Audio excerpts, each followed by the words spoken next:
السلام علیکم ورحمۃ اللہ وبرکاتہ۔ یہ قصہ ایک مرتبہ ضرور پڑھیے۔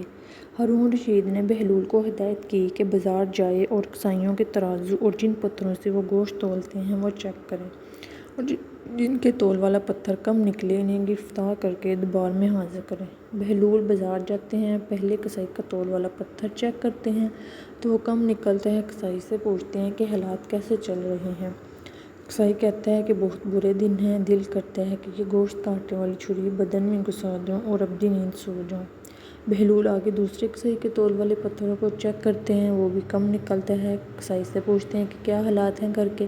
وہ کہتا ہے کاش اللہ نے پیدا ہی نہ کیا ہوتا، بہت ذلت کی زندگی گزار رہا ہوں۔ بہلول آگے بڑھے، تیسرے کسائی کے پاس پہنچے، تول والا پتھر چیک کیا تو بالکل درست پایا۔ کسائی سے پوچھا کہ زندگی کیسے گزر رہی ہے؟ کسائی نے کہا کہ اللہ تعالیٰ کا لاکھ لاکھ شکر ہے، بہت خوش ہوں، اللہ تعالیٰ نے بڑا کرم کیا ہے، اولاد نیک ہے، زندگی بہت اچھی گزر رہی ہے۔ بہلول واپس آتے ہیں، سلطان ہارون رشید پوچھتے ہیں کہ کیا پروگریس ہے؟ بہلول کہتے ہیں کہ کئی کسائیوں کے تول والے پتھر کم نکلے ہیں۔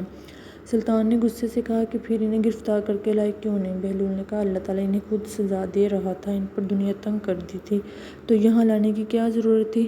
آج ہمارے بھی کچھ یہی حالات ہیں، ہم نے بھی دنیا کو اپنایا ہے، اسی کی فکر ہے، حرام حلال اور آخرت کی فکر ہی نہیں۔ یہ تحریر صرف کسائیوں کے لیے نہیں، تمام تاجروں اور کاروباری حضرات کے لیے ہے۔ شکریہ۔